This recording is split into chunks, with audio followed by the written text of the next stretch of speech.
어느덧 가을입니다. 그죠? 여러분은 가을 하면 어떤 게 떠오르세요? 선생님은 아마 글쓰기 선생님이라서 그런가? 가을은 독서의 계절, 이 말이 제일 먼저 떠오르는데요. 바람도 선선하니 시원하고 또 뭔가 사람이 그 사색에 잠기기 좋은 계절이에요. 그래서 이 계절 우리 즐거운 마음으로 글 한번 써보도록 합시다. 자, 우리는요 어떤 형상이나 어떤 사물을 종종 빗대어서 얘기를 합니다. 뭐 직설적으로 너는 어떻고 뭐 이것은 무엇이고 라고 하기도 하지만 어떤 것에 빗대어서 비유라는 방법을 쓰는데요. 비유는 A라는 대상을 B라는 사람 혹은 사물에 빗대어 얘기해요. 그렇게 하기 위해서는 A와 B의 공통점이 있어야겠죠.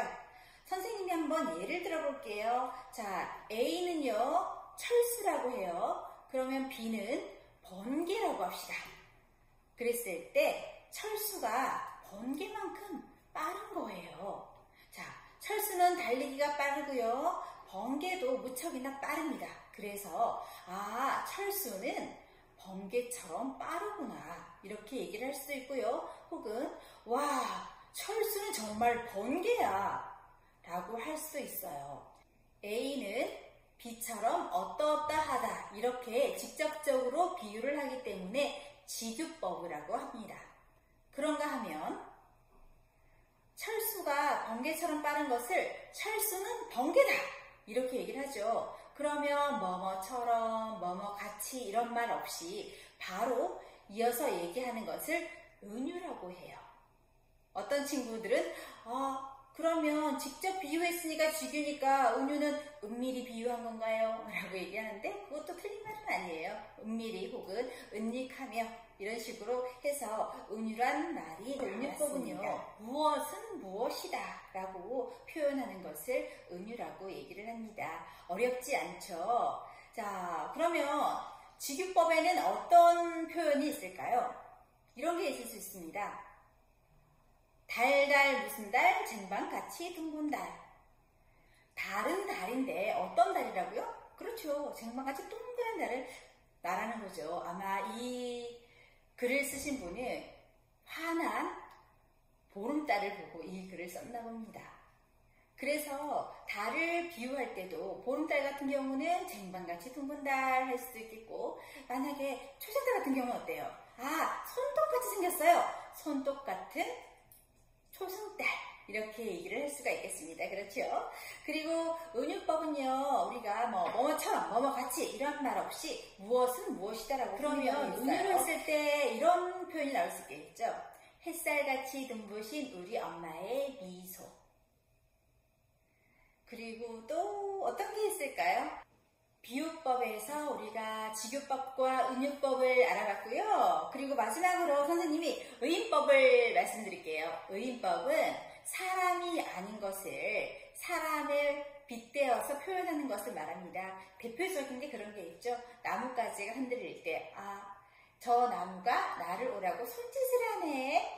그리고 새들이 짹짹 즐겁게 노래하고 있다. 이런 것들이 대표적인 의인법인데요. 사람이 아닌 것을 사람인 것처럼 표현하는 거. 이 밖에도 많은 게 있을 거라고 생각이 들어요. 그러면 선생님이 시를 한 편 읽어드릴 거예요. 이 시를 보면서 여기에 직유법은 어디 들어있는지, 어떤 게 은유법인지, 의인법은 어디 있을까 한번 생각하면서 들어보시길 바래요.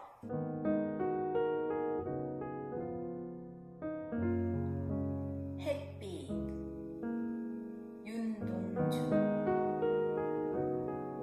아시처럼 날다. 보슬보슬 햇빛 맞아주자 다같이 옥수수대처럼 크게 다짜 여짜 잘하게 햇님이 웃는다.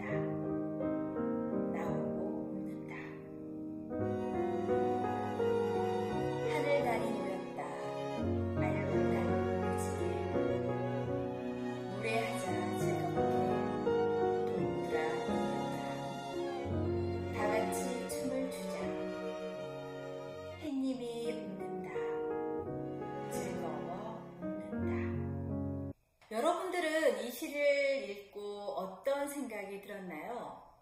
아마 같은 시를 읽었지만 드는 생각들 또 느끼는 감정들은 다 다를 거라고 생각이 됩니다. 윤동주 시인은요, 일제강점기에서 활동을 했어요. 저항시도 많이 쓰셨는데요. 이런 암울한 시대지만 그래도 희망을 잃지 말자고 햇빛이라는 시를 통해서 많은 사람들에게 희망을 주었습니다.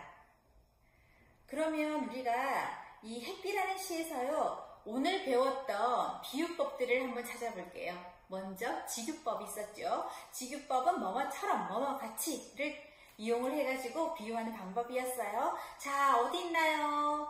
그렇죠. 1년에 아씨처럼 나린다. 그리고 또 하나 있어요. 어딜까요? 옥수수대처럼 크게. 얼마나 크게? 옥수수대처럼 크게. 이렇게 표현을 했지요.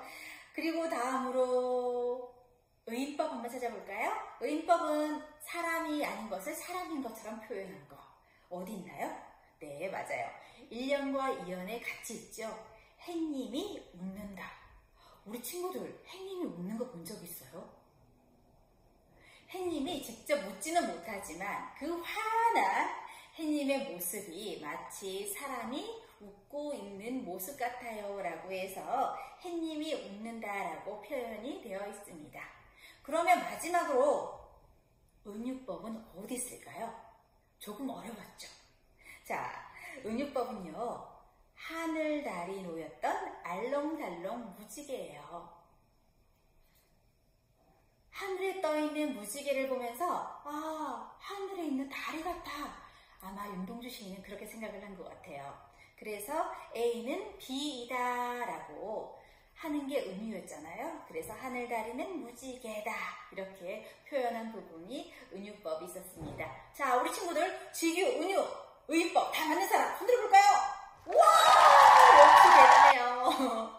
자, 이제 우리 친구들이 글을 읽을 때 아마도 책을 읽거나 시를 읽거나 이 비유법들이 눈에 쏙쏙 들어올 거예요. 그런 말이 있어요. 아는 만큼 보인다. 내가 몰랐을 때는 아무것도 아닌 것처럼 휙휙 지나가던 것들이 내가 알게 되면은 눈에 탁탁 들어오거든요. 오늘 글쓰기 시간에는요, 비유법에 대해서 알아봤죠? 그러면 오늘 과제! 비유법을 활용해서 문장 만들기를 한번 해볼게요. 우리가 직유, 은유, 의인법을 사용을 해서 한 문장씩을 만들어서 댓글에 남겨주세요. 그런데 우리가 만들다 보면은 이게 조금 더 잘한 것 같은데 이렇게도 한번 해볼까 하면서 몇 개를 만드는 경우가 있기도 해요. 그때는 꼭 한 개만 올려야 되지 않아요.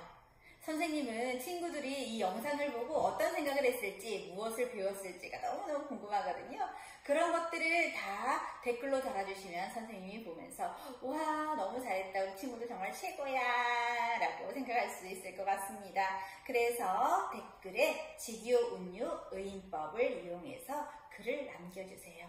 그리고 친구들도 다른 친구들의 글을 보면서 이런 거 정말 멋진 표현이야 하는 것들 있죠. 그런 것들은 우리 그때 노트 받은 거 있잖아요. 거기에 옮겨 놓았다가 다음에 내가 글을 쓰게 될 때 참고해서 써도 좋을 것 같습니다. 내 마음의 보약 글쓰기 수업 오늘은 여기까지고요. 우리 친구들 다음 시간에 또 만나요. 안녕. 온 마을이 학교가 되고 모든 이웃이 교사가 되어 아이들의 성장을 함께하는 김해 행복교육지구.